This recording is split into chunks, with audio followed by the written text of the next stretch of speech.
a particle.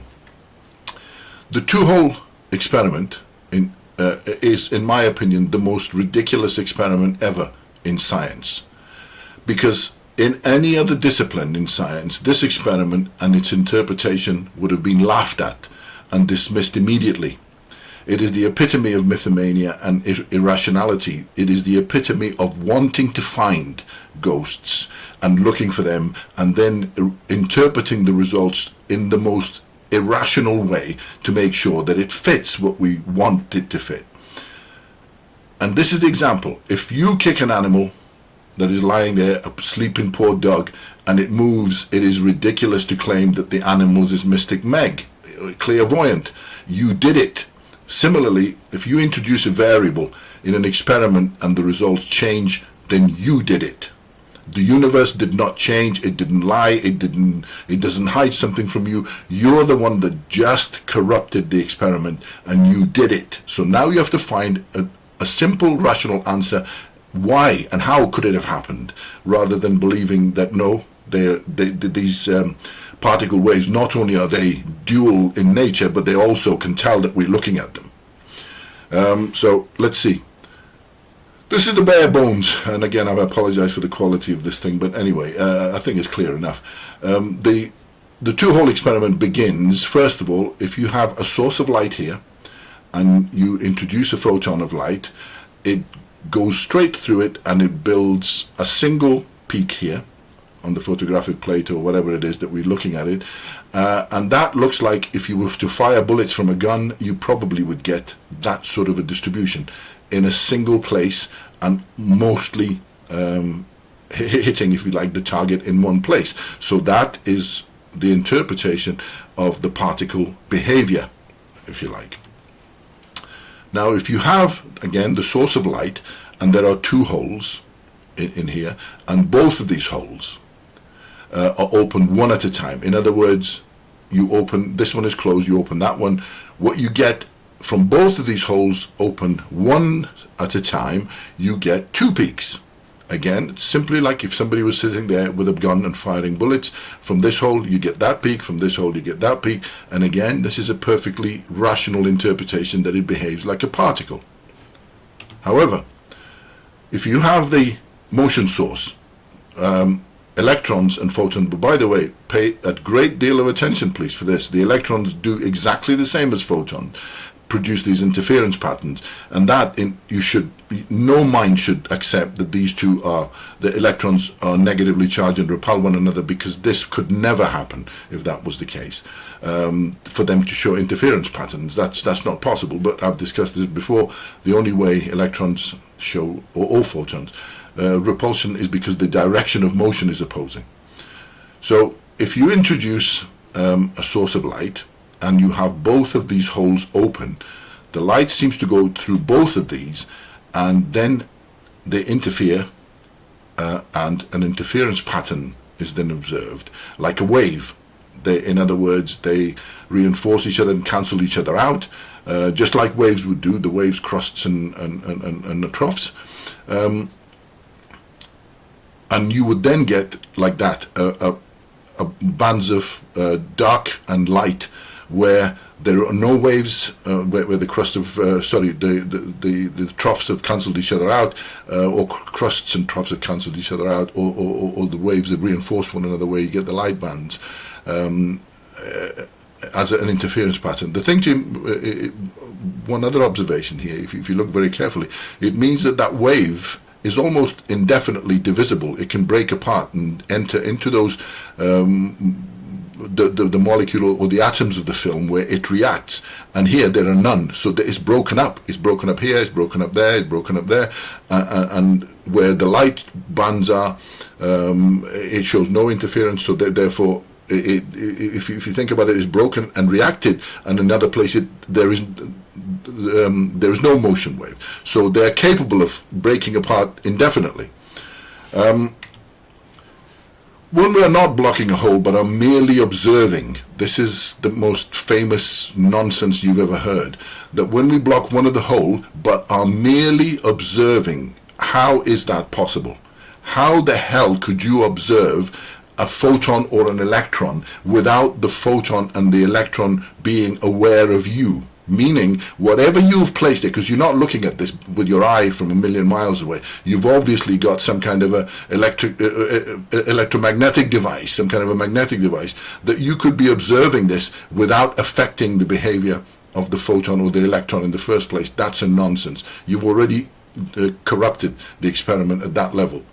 So, if you just bear that in mind, but the saying goes that if we are blocking a hole but are merely observing which hole the wave goes through, we start to get a normal single hole result of no interference.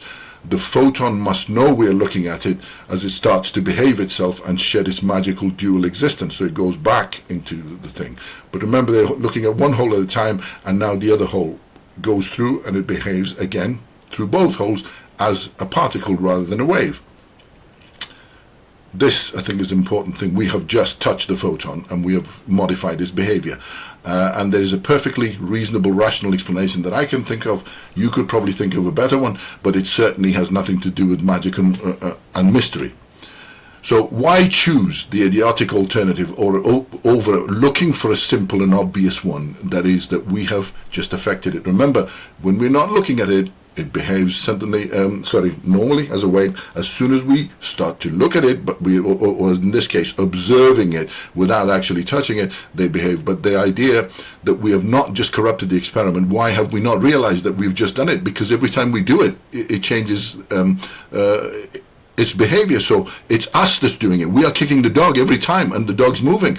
So I guess the only people that will accept this are blind people or geniuses. I don't know. And also, like I said, in this particular instance where quantum physics is concerned, for a long time this has been a place of geniuses, and people are rewarded enormously for finding more and more complexity into everything. And of course, the prize for simplicity is nothing, because you're not really achieving anything, they think, anyway. So, the obvious answer is that we have just corrupted the experiment and forced the wave to behave like a particle. But how have we done it? Now, like I said, I'll try and give you my reasoning for why we've done it, with just a couple of provisos. Number one, that the electrons are not particles, they're like this, they're like a wave, a blob of, say, smoke, or a blob of fluid-like thing, a fluffy little cloud, as I put it there. And the second thing that you have to remember is that they will always take the line of least resistance, and I don't think that is a major irrational conclusion, because if you think about it, you yourself are made of these things. You always take the line of least resistance. If you're going through corners and driving your car, what do? You tend to cut the corner and go in a straight line. So in every way, whatever you do in your life, you take the line of least resistance to it, or you prefer to take it, because guess what? You're made of these things, so why not? Why wouldn't you be any different? In any case, here we have a motion wave source, whether it be electron or a photon, and it produces this little cloud, a blobby thing.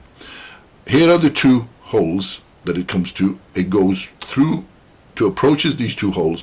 But one thing you have to remember, you don't need to know the exact detail, that's not important. The distance between the holes, these holes, the distance between them is important for the wavelength of the photon or the electron that you are passing through them. Because if they're too far apart, it won't make any difference. It'll be like particles. And if they're too close, that won't work. But anyway, now imagine that we are going to block this hole here. So what happens when the blob comes along? The blob comes along, it hits both of these holes. Why wouldn't it? It just hits both. Here is resistance, it blocked it. So guess what? The whole of the cloud goes through the line of least resistance, the one that is open. That is not a particle. It follows that the cloud would simply go through it, because remember, the cloud in itself, even though it can be segmented and broken up, as I showed you before in the film, it is still showing internal cohesion. So in other words, it's still a single unit of a thing that wants to be together. So line of least resistance, it goes through it, and look, it comes out at the other end, it comes out even more, and off it goes, and it shows a single peak. So in other words, it acted like a particle, but it isn't a particle. And exactly the same principle would apply if you block this hole. it would do the same. Line of least resistance, the whole of the cloud will go through the other end, emerge, and it will form another band, just like just as if it was a particle, but it isn't. Now here's the thing.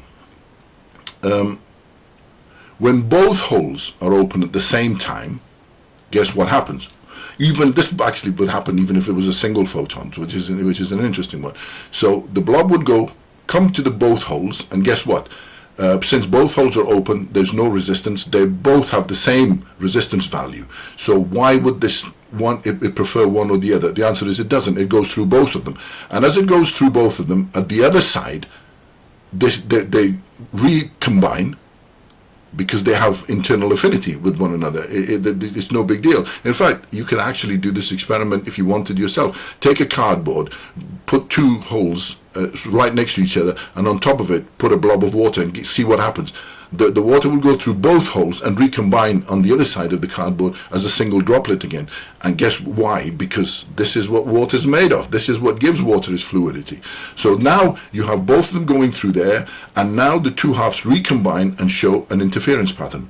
It combining with itself because it's gone through both holes, because the resistance is exactly the same or non-existent in both cases, and the two blobs have recombined and show a wave interference pattern. So it's basically interfering with itself. Well, why not? Because it's a wave. Now, the idea that we can observe it, but we do not affect the behavior, which is complete nonsense, is essentially, if you look at the logic of what then follows, is that we have done this. We have somehow introduced a perfectly 50-50 variable magnetic field, which seems to act both at random but at regular intervals as either a repulsion or either an attractive force. So in other words, it's perfectly cyclical. It was rotating, and every once in a while it's either a repulsive force to the incoming photon or an attractive force. So that is a perfectly reasonable assumption, because how can we know which hole it went through and it does not know? So if you can live with that we've introduced a perfectly cyclical force field of 1 minute attractive force, next minute a repulsive force, then what have we done? And remember, when the motion waves are going at the same direction, they will reinforce one another, and the motion wave will see it as a line of least resistance. It actually, it's pulling it through. So that's the line of least resistance when this magnetic field or the perfectly rotating field aligns with them. It actually will pull the photon through, because it's the line of least resistance. And when they are opposing like that, that will be a motion repulsion, because as soon as the photon that's coming through near the hole and it feels this force, now that hole is more resistant than the hole that is open and there's nothing there. So now look what happens. If you introduce a photon, there's the blob again, and there's hole A or B. Suppose now we've put in our monitoring thing that we can observe, but the electron knows nothing at point A. But at this, as soon as this is approaching, the point A now shows an attractive force. It will preferentially pull it through there, and the whole thing will go there because it's the line of least resistance than nothing at all, because it's an attractive force. Now it comes out of that single hole and it produces single peak. It behaves like a particle. But we have introduced a line of least resistance to the normal holes because it's an attractive force there. And of course the vice versa applies. If point A is now a negative force, then that is even more resistance than the open hole, and it will push it through the opposite hole. And so every time when A is an attractive force, it pulls it out preferentially through that hole, and it acts like a particle. When A is a repulsive force, it will push it through the other hole, and we will get another peak.